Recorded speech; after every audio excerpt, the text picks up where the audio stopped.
मेरा नाम पूजा है। मैं 32 साल की हूँ, शादीशुदा हूँ और उत्तर प्रदेश के एक छोटे कस्बे में रहती हूँ। मेरे घर में मेरे पति हैं जो 34 के हैं। एक 13 साल का बेटा और 16 साल की बेटी है। मेरे पति की फैक्ट्री में नौकरी है, लेकिन पिछले 4 साल से कमर दर्द की वजह से वह ज्यादा देर खड़े नहीं रह पाते और रात को नींद भी ठीक से नहीं आती। मैं आज भी लोग जो कहते हैं वैसी ही लगती हूँ जैसे पहले लगती थी। पड़ोस की आंटियां अक्सर मेरी तारीफ में कहती हैं कि मैं बरसों पहले वाली हेमा मालिनी जैसी दिखती हूँ और यह सुनकर मन थोड़ा गुदगुदाता है। बात उस दिन आई तो रोहन सबके बीच हंसता बोलता नजर आया, जैसे कुछ हुआ ही ना हो। मगर मेरे अंदर कुछ जाग सा गया था। मैं बार बार उसकी तरफ देखने लगी, उसके पास बैठने के बहाने ढूंढने लगी, हल्के से बातें करने की कोशिश करने लगी, लेकिन वह बिल्कुल भोला भाला बना रहा। उसकी वह बेपरवाह मासूमियत मुझे और बेचैन कर रही थी। वह पल मेरे दिमाग से सब निकल ही नहीं रहा था। दिन भर शादी की तैयारियों में मैं उसके आसपास रहने का तरीका ढूंढती रही। कभी चाय का कप देते हुए उसकी नजरों में देखती, कभी हंसी जाक में उसकी बात सुनती। शादी की रात में जब सब नाच गाना कर रहे थे तो भी मेरी नजरें बार बार उसी पर टिक जाती। शादी बड़ी धूमधाम से हो गई।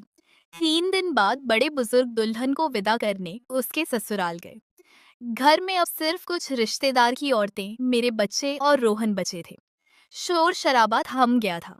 शाम 7 बजे खाना हो गया। मेरी बेटी और बाकी औरतें एक कमरे में सोने की तैयारी में लगी थीं। मुझे भी वहीं सोना था।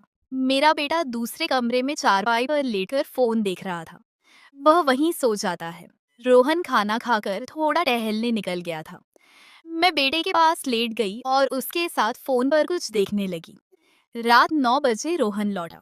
मुझे देखकर मुस्कुराया और बोला, ये भाभी क्या देख रही हो?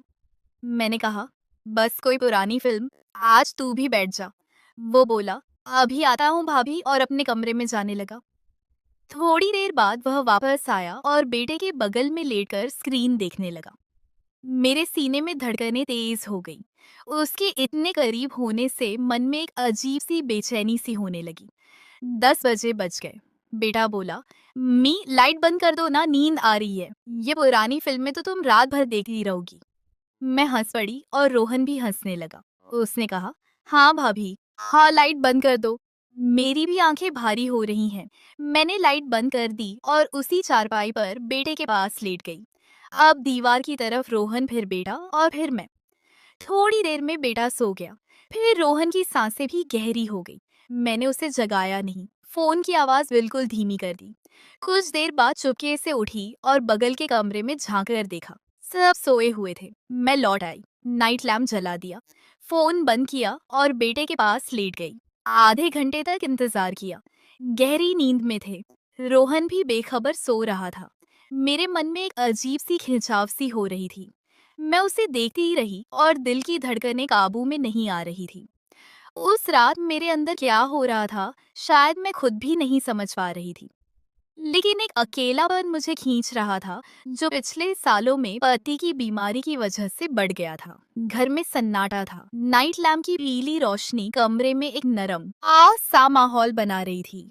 मेरा मन काबू से बाहर था। रोहन गहरी नींद में था। उसकी सांसें नियमित चल रही थी। बेटा पास में सो रहा था और बगल वाले कमरे में बाकी सब भी सोए थे। मैं लेटी थी, लेकिन नींद कहाँ थी। कि रोहन का चेहरा, वो सादगी और वह अनजाना पल बार बार याद आ रहा था। मैंने धीरे से करवट ली और उसे देखा। लैम्प की रोशनी में उसका चेहरा नरम लग रहा था। मन में बेचैनी बढ़ रही थी। मैं जानती थी यह गलत है। मैं शादीशुदा हूँ, 2 बच्चों की माँ हूँ और रोहन मेरा भाई है। मगर दिल और दिमाग में जंग चल रही थी। वो अकेलापन मुझे आगे बढ़ने को कह रहा था और विवेक रोक रहा था। मैंने धीरे से उठने की कोशिश की। बेटा हल्का सा हिला। मैं डर के मारे जम गई। सांस थम सी गई। कुछ पल बाद जब वह फिर सो गया, मैंने हिम्मत की और उठी। कदम कांप रहे थे। मैंने खुद को संभाला और रोहन के पास पहुंची। वो सो रहा था। मैंने चारों तरफ देखा, सब शांत था। मैं उसके पास बैठ गई। हाथ कांप रहे थे। मैंने धीरे से उसकी कलाई छुई। वो हल्का सा हिला, लेकिन नहीं जागा। मन में तूफान था। मैंने खुद से कहा, पूजा यह क्या कर रही है? लेकिन मन नहीं माना। मैंने उसका हाथ थामा। उसकी गर्माहट मेरे हाथ में फैल गई। वो हल्का सा जागा। भाभी, उसने नींद भरी आवाज में कहा। कुछ मत बोलना, मैंने फुसफुसाकर कहा। मेरी आवाज में एक अजीब सा कंपन था। रोहन ने आंखें खोली। क्या हुआ भाभी, सब ठीक तो है? उसकी मासूमियत मेरे दिल को और पिघला रही थी। मैं चुप रही।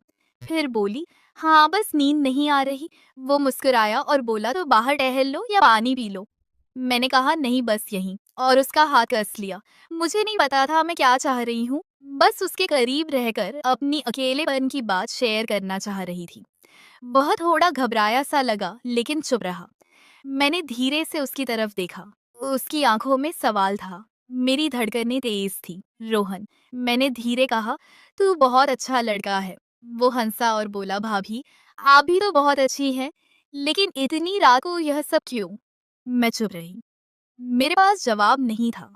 मैंने बस हाथ और कस लिया और उसके और करीब सरक गई। उसने फिर देखा। इस बार आंखों में डर और हैरानी थी।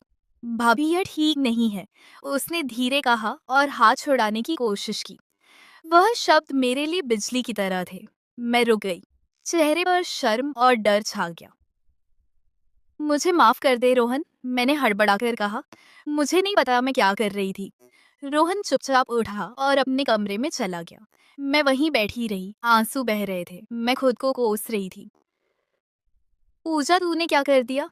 सब कुछ खतरे में डाल दिया। उस रात नींद नहीं आई। सुबह तक मैं उसी उलझन में रही। रोहन ने अगले दिन सामान्य बात की जैसे कुछ हुआ ही ना हो। लेकिन मेरे मन पर बोझ था। मैं जानती थी गलती हुई है और यह बोझ जिंदगी भर रहेगा। दोस्तों, कैसी लगी आज की कहानी? कमेंट में अपनी राय जरूर बताना। क्या होगा? तो आगे यह जानने के लिए अगली कहानी का इंतजार करना पड़ेगा। नमस्कार, और हमारे चैनल को सब्सक्राइब करना ना भूलें।